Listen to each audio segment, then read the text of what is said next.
नमस्कार दोस्तों, विद्याधन क्लासेस में आपका स्वागत है।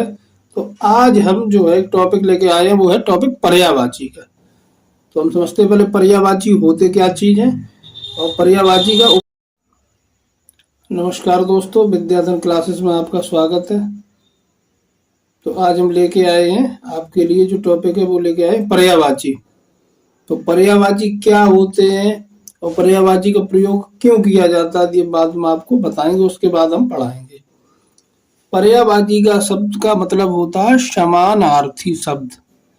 जो शब्द किसी दूसरे जो शब्द एक शब्द के दूसरा नाम हो, मतलब जैसे कि श्री कृष्ण है, ये आपका दिख रहा है सामने। तो श्री कृष्ण को हम श्री कृष्ण कह के यशोदानंदन भी कह सकते हैं, क्योंकि वो यशोदा जी के बेटे थे तो यशोदानंदन कह सकते हैं, गिरधर कह सकते हैं।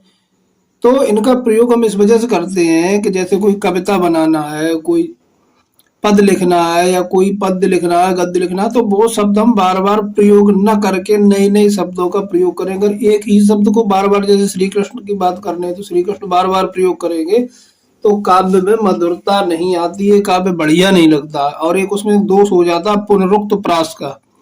कोई शब्द बार बार आए तो उसमें पुनरुक्त प्रास हो जाता है। तो उस चीज से बचने के लिए पर्यायवाची शब्द बनाए जाते हैं।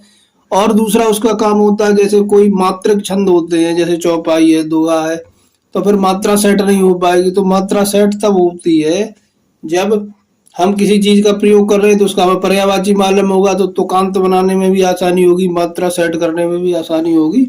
तो तब जो है पर्यायवाची शब्द का प्रयोग करते हैं। तो इसलिए पर्यायवाची का शब्द बनाए गए हैं। और एक बात और आप ध्यान समझ लें, कोई भी शब्द किसी शब्द का पूर्ण पर्यायवाची नहीं होता, कुछ न कुछ इसमें भिन्नता अवश्य आती है। पूर्ण पर्यायवाची बहुत कम होते हैं, अपूर्ण पर्यायवाची ज्यादा होते हैं, जो उनके सापेक्ष बोल दिए जाते हैं जबकि उसके पर्यायवाची नहीं होते हैं वो। जैसे कमल का पर्यायवाची है राजीव, पुंडरीक। तो ये राजीव वो है, लाल कमल होता है, पुंडरीक पीले कमल को कहते हैं, लेकिन सब कमल के पर्यायवाची के अंतर्गत ही आ जाते हैं। तो ये बात ध्यान रखनी है। हालांकि ये पर्यायवाची खूब प्रचलन में है, कोई दिक्कत वाली बात नहीं है। तो अब देखते हैं श्री कृष्ण के पर्यायवाची। तो श्री कृष्ण के पर्यायवाची जो है अनेकों श्री कृष्ण के पर्यायवाची हैं। तो थोड़े से हम पर्यायवाची आपको बताते हैं।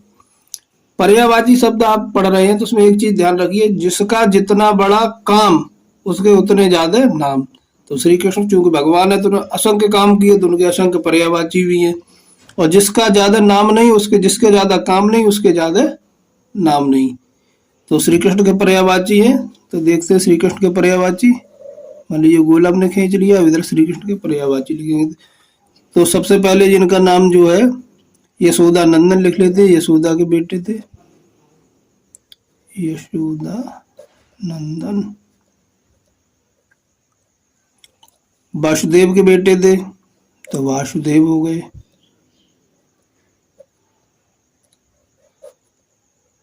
गिरधर, तो गिरधर इन्होंने एक बार गोवर्धन पर्वत अपने उंगली पर उठा लिया तो उस दिन से उनका नाम पड़ गया गिरधर।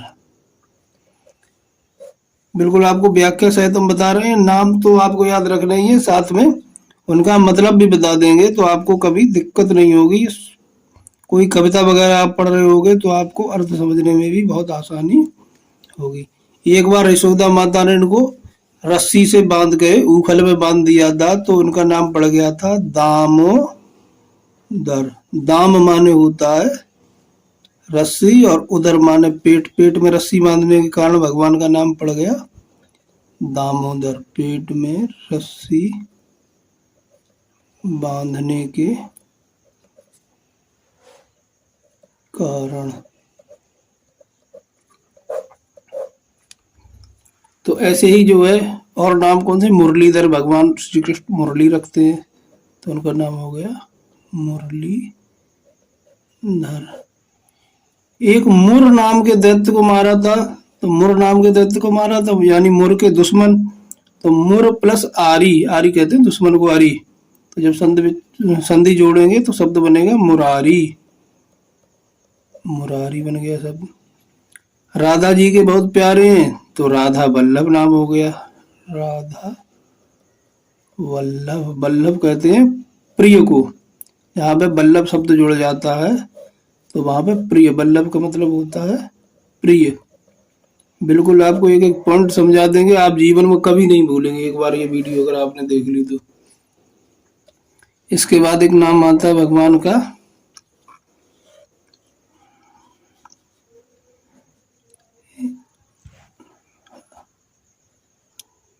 राधा रमण, राधा के साथ रमते हैं तो राधा रमण हो गया। इसके बाद एक नागर शब्द आता है, मीराबाई ने इसका बहुत प्रयोग किया है, मीरा के प्रभु गिरधर नागर। नागर माने होता है चतुर, तो भगवान तो चतुर हैं ही, इसमें कोई शक नहीं है। इसके बाद आता है नटवर। नटवर, नटवर का मतलब होता है, नट माने होता है कलाकार, और वर जिस शब्द के पीछे लग जाता है, वर का मतलब होता है श्रेष्ठ, यानी भगवान श्रेष्ठ कलाकार भी हैं।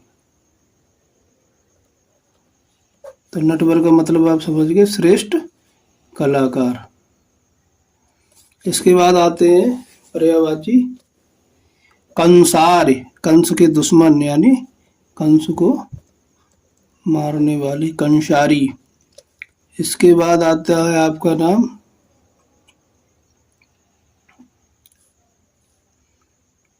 यशोदा नंदन हो गया आपका।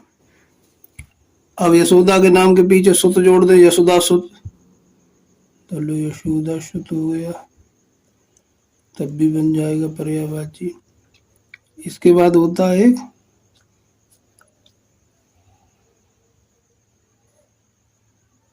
अघारी। तो अघारी शब्द के यहाँ पर दो अर्थ निकलते हैं, एक अघासुर नाम के दैत्य को भी मारा था भगवान ने, तो इसलिए इसका नाम रख दिया था अघारी, अघ को खत्म करने वाले। और अघ माने होता है पाप, तो अघारी अगर शब्द लिख दिया जाएगा तो इसके दो अर्थ है, यानी अघ यानी पाप को नष्ट करने वाले, भगवान पाप को नष्ट करते हैं। अघ माने होता है पाप, पाप को नष्ट करने के कारण भगवान का नाम अघारी। और एक अघासुर नाम का एक दैत्य भी आया था जिसका श्री कृष्ण ने वध किया था, इसलिए उनका नाम अघारी हो गया। तो अघारी तो चूंकि कॉमन शब्द हो गया, अघ माने पाप होता है, तो ये किसी भी भगवान के नाम के आगे इस तरीके से श्री कृष्ण के कई आपको नाम पर्यायवाची मिल गए हैं। और भी बहुत सारे नाम है श्री कृष्ण के, हमने पहले ही आपको बताया, जिसके जितने बड़े काम उसका उतना बड़ा नाम। अब अगला टॉपिक है आपका इंद्र। तो पहले तो आप ये समझे, इंद्र जो शब्द होता है वो इंद्र अधूरा शब्द है। इंद्र कैसा है? अधूरा शब्द। इंद्र का पूरा नाम होता है सुरेंद्र। सुरेंद्र। इंद्र शब्द का मतलब होता है वैभव, संपदा, यानी उस क्षेत्र का जो वैभव है जिसके पास होगा वो क्या कहलाएगा? इंद्र। यानी देवताओं का सारा वैभव है तो वो क्या कहलाएंगे? सुरेंद्र। इंद्र जो है वैभव का आपका समानार्थी शब्द है। जैसे नरों का सारा ऐश्वर्य किसके पास होता है? नरेंद्र, यानी राजा। ऐसे ही जो है सुरों का पूरा, देवताओं का पूरा जो है संपदा किसके पास बल किसके पास होता है? संपदा किसके पास होती है? सुरेंद्र यानी इंद्र के पास। तो आप ये याद रखेंगे, यानी देवताओं का वैभव जिसके पास है पूरा, वो कौन है? सुरेंद्र। ऐसे ही जो होता है वन का जो शेर होता है, जंगल का राजा शेर होता है, तो जंगल का राजा शेर इसलिए उसे क्या कहते हैं? मृगेंद्र। मृग की पूरी सामर्थ्य, समस्त जो पशुओं की सामर्थ्य किसके पास है? तो क्या नाम हो गया शेर का? मृगेंद्र। तो ये आप पहले याद रखें, इंद्र जो है पूर्ण नाम नहीं है, पूर्ण नाम है आपका सुरेंद्र। इसके बाद इंद्र का एक पर्यायवाची आता है मघवा। मघवा। दूसरा आता है सुर राज, देवताओं के राजा। सुर माने देवता, राज माने राजा। एक शब्द आता है पुरंदर। तो आप ये समझिए पुरंदर शब्द क्या होता है? पुरंदर जो है वो इस समय जो इंद्र है, इस वर्तमान में जो चल रहा है काल, उस काल में जो बने हुए हैं राजा, उनका नाम है पुरंदर। इंद्र एक पदवी होती है और जो उसमें इस काल में जो बने हुए उनका नाम है पुरंदर।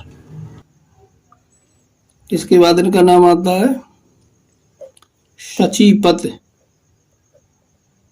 सची इनकी पत्नी का नाम है, पति जोड़ दिया तो शचीपत हो गए। एक इनके पास एक औजार था, एक अस्त्र था जिसका नाम था वज्र। तो चूंकि इनके पास वज्र था, ये हाथ में वज्र पकड़ते थे, तो इनका नाम क्या हो गया? वज्र, वज्र पाणी। पाणी माने हाथ, जिनके हाथ में वज्र हो। एक इन्होंने मारा था, वृत्तासुर नाम का एक राक्षस मारा था। इंद्र ने ज्यादा राक्षस नहीं मारे थे, एक दो ही राक्षस मारे थे। तो एक राक्षस था, उसका नाम था वृत्तासुर, जिसके लिए इन्होंने वज्र का निर्माण करवाया था, वृत्तासुर के लिए।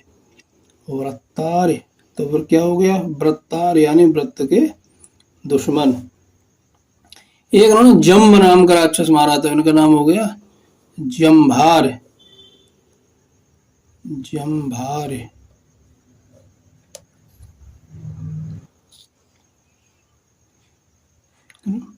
इसके बाद जो है आपका इनका पर्यायवाची हो गया सुरेश। सुरेश। एक इनका बहुत ही पॉपुलर सा नाम है, जिसका नाम है सहस्राक्ष। सहस्राक्ष। सहस्राक्ष जो था, इनके शरीर में पूरे में 1000 आंखें हो गई थी। एक श्राप लग गया था इनको, तो उस श्राप के निवारण के लिए इनके पूरे शरीर में 1000 आंखें कर दी गई थी, इसलिए इनका नाम होता है सहस्राक्ष। सहस्र माने 1000, अक्ष माने आंख। ठीक। एक इनका होता है नाम मघवान। मघवान, भगवान नहीं, मघवान, जो मघवा इसी से मघवान शब्द बन गया। तो ये बहुत सारे इंद्र के पर्यायवाची हो गए। आप समझिए, इंद्र नहीं, इनका नाम जो होता है पूरा वो सुरेंद्र होता है। इंद्र वैभव संपदा को कहते हैं। इसी वैभव संपदा के कारण एक लक्ष्मी का पर्यायवाची होता है इंदिरा। इंदिरा। इंदिरा का मतलब होता है ऐसा जो संपूर्ण संपदा को दे सके, उसका नाम होता है इंदिरा। इसलिए लक्ष्मी जी को इंदिरा बोलते हैं। ठीक है, ये पर्यायवाची आप ध्यान रखेंगे, लक्ष्मी जी का इंदिरा पर्यायवाची होता है।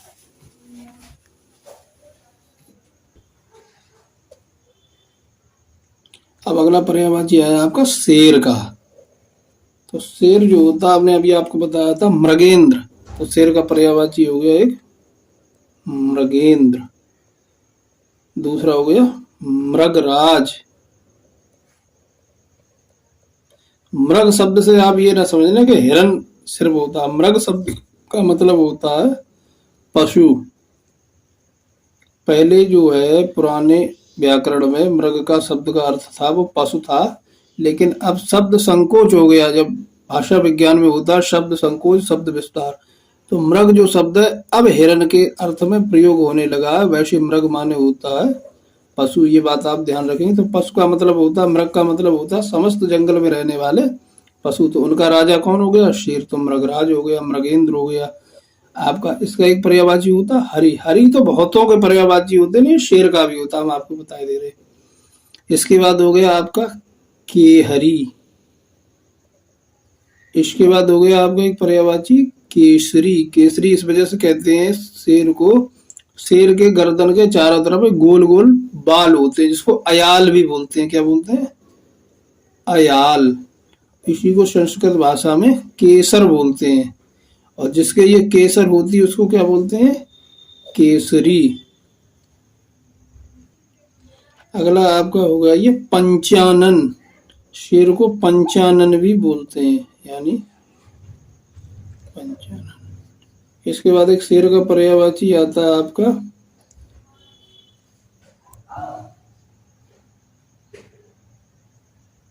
वनराज। वन का राजा।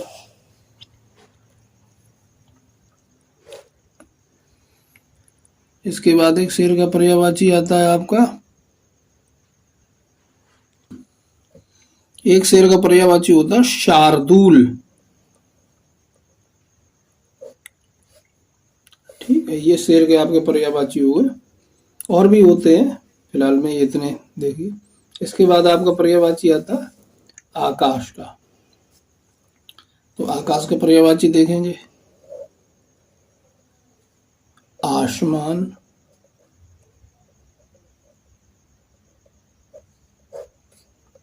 व्योम, नभ, इसके बाद आपका हो गया शून्य, इसके बाद हो गया आपका गगन, इसके बाद आपका हो गया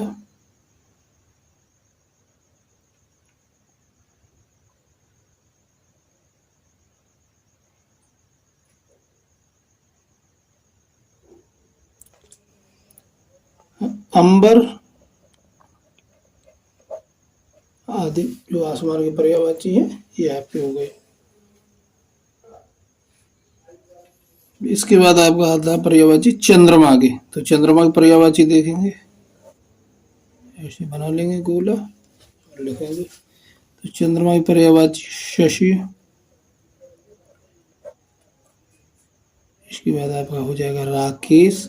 चंद्रमा के पर्यायवाची में एक हम आपको तरीका बता दे रहे हैं, ट्रिक बता दे रहे हैं। रात्रि के पर्यायवाची में रात्रि प्लस ईस,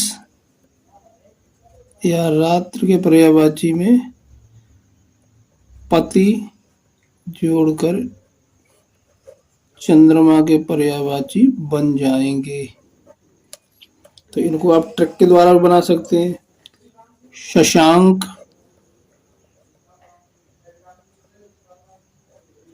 इसके बाद हो गए यहाँ पे सुधाकर, चंद्रमा की किरणों में अमृत का वास है, इस वजह से इसका नाम सुधाकर है। इसके बाद आपका हो गया हिमांशु, शीतलता प्रदान करता है, इसकी किरणें अंशु माने किरणें, हिम माने ठंडक।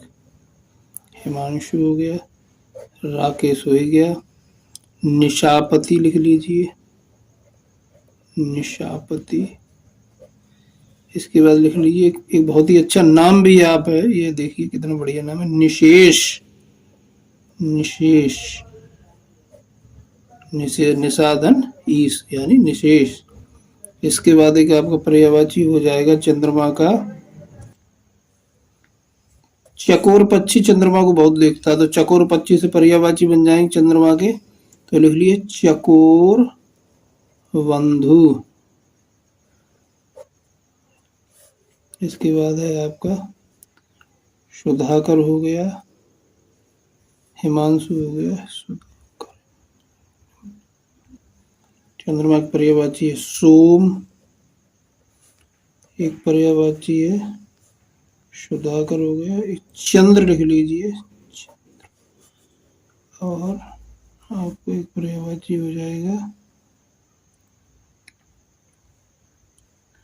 शशभान, हिमभानु। हिमभानु पर्यायवाची होता है, गलत, हिमभानु, ये याद रखेंगे, बिल्कुल नया पर्यायवाची है। तो ये हो गए चंद्रमा के पर्यायवाची, और भी अन्य है, ये इतने हो गए। और ये आपको बड़ा ट्रिक बता दी, रात्र में पति या रात्र में ईश जोड़ करके चंद्रमा के पर्यायवाची आपके बन जाएंगे। इसके बाद आते हैं आपके सूर्य के पर्यायवाची, सूरज के। तो सूरज के पर्यायवाची लिखेंगे सूर्य, भानु,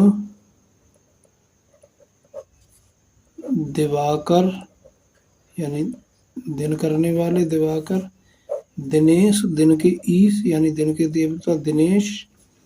इसके बाद हो जाएंगे आपके मार्तंड। इसके बाद हो जाएंगे आपके रवि। इसके बाद हो जाएंगे आपके अंशुमाल।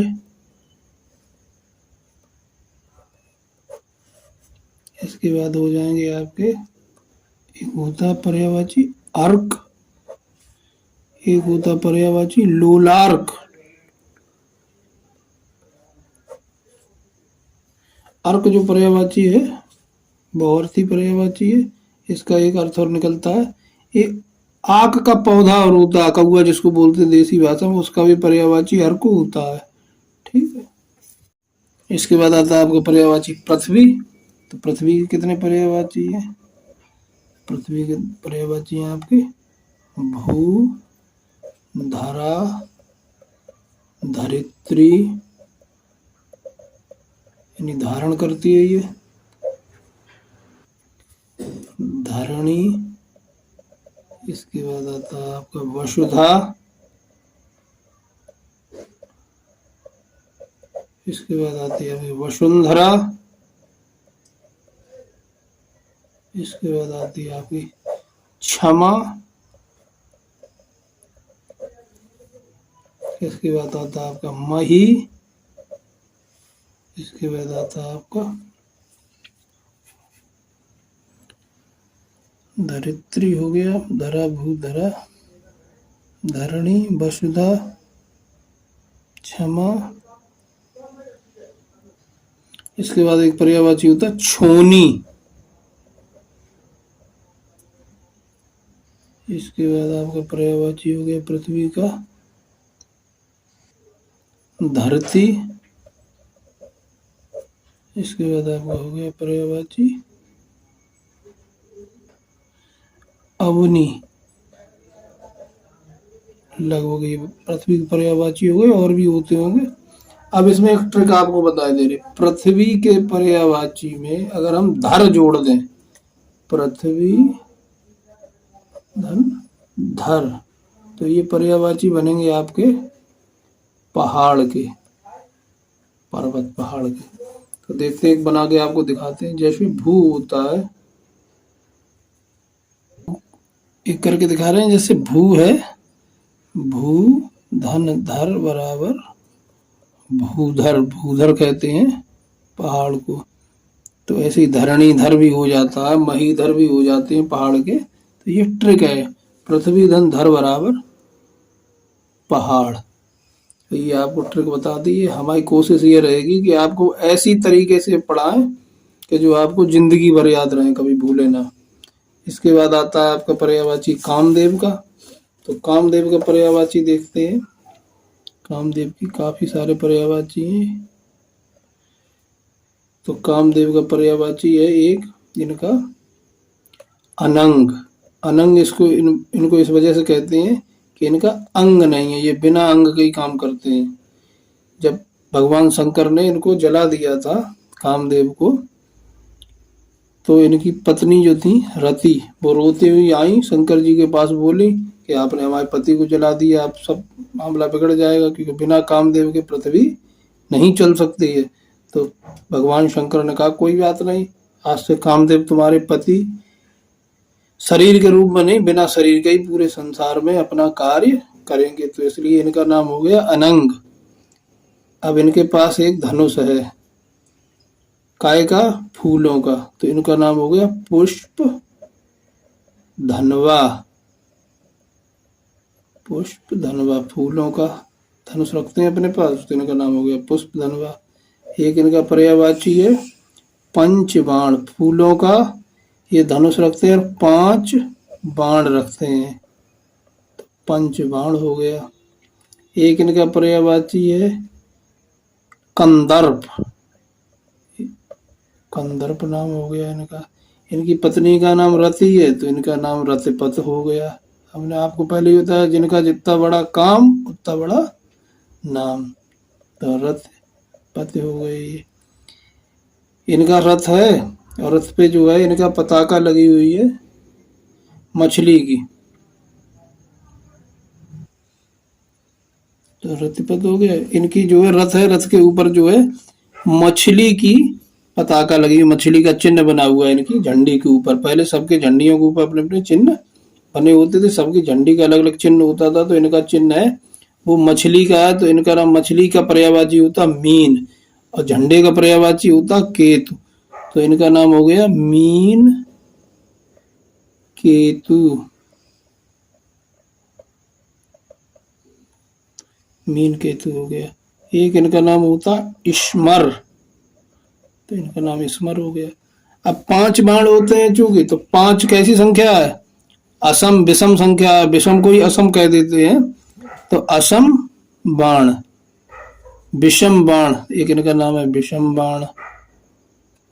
विषम बाण, 5 विषम संख्या है ना, तो इनका नाम हो गया विषम बाण। 5 असम संख्या, तो उनका नाम हो गया असम। और बाण का पर्यायवाची होता है शर, तो उनका नाम हो गया असम सर। ठीक है। एक बसंत जो है, बसंत ऋतु, वो इनकी सखा है। पुराणों में सबको शरीरधारी माना है, चाहे वो कोई हो, बसंत हो चाहे कोई हो। हिमालय पर्वत है आपकी नजर में, लेकिन पुराणों में उसको भी शरीरधारी माना गया। ऐसी बसंत जो है वो भी शरीरधारी है, कामदेव के दोस्त ने, तो इसके नाम, इनका नाम हो गया बसंत सखा। बसंत इनके दोस्त हैं, जहां जे जाते हैं वहीं पे बसंत जाता है। ठीक है। एक है झस, जो शब्द आता है वो मछली का पर्यायवाची होता है, तो झस शब्द से, और झस में जो है जोड़ देंगे केतु, तो झस केतु इनका नाम हो गया। झस केतु, ये झस एस पेट फाटा वाला सा बनेगा, झस केतु। अब एक आपको ट्रिक बताएं, तो ट्रिक क्या है, कामदेव के पर्यायवाची में जो हमने आपको बताए हैं, इसमें आर्य जोड़ दो, आर्य। यानी कामदेव के शत्रु कौन है, वो है शंकर जी। शंकर जी ने जला के इसको भस्म कर दिया था। या कामदेव प्लस हर, यानी कामदेव को हरण करने वाले कौन हो गए आपके, शंकर जी। एक आपको बना के दिखाएं, तो इनका शंकर जी का नाम होता है कंदर्प प्लस हर बराबर कंदर्प हर, कंदर्प हर। एक इनका नाम होता है शंकर जी का स्मरार्य, स्मरार्य, आर जोड़ दिया ना कामदेव का पर्यायवाची, स्मरार्य। स्मरच्छदम पुरच्छदम जो है आपका शिव तांडव, उसमें शंकर जी का नाम आया स्मरार्य, यानी स्मरच्छदम, स्मर को नष्ट करने वाले, छेदने वाले। तो ये समझ में आ गया आपको। शंकर जी के पर्यायवाची भी यहीं से 4 से आपके बनवा देंगे, अलग से शंकर जी के पर्यायवाची तो बताएंगे। तो आज ये आपके पर्यायवाची हमने कंप्लीट कराए। वैसे तो आपको हम पर्यायवाची लिखा दे 10 मिनट में बहुत लिखवा देते, लेकिन ये हमने आपको समझाए हैं। अगली वीडियो में, बहुत लंबी सीरीज है, एक वीडियो में खत्म नहीं हो सकती, तो आपको अगली वीडियो में मिलेंगे अगले और नए शब्दों के साथ में। तब तक के लिए धन्यवाद। वीडियो बढ़िया लगी हो, पढ़ाने का तरीका आपको अच्छा लगा हो, शेयर करें, वीडियो को लाइक करें, कमेंट करें, प्लीज़ चैनल को सब्सक्राइब करें। अगर कोई कमी आपको लगती है तो अवश्य कमेंट करें। सुझाव और सुधार के लिए हम तत्पर हैं। धन्यवाद।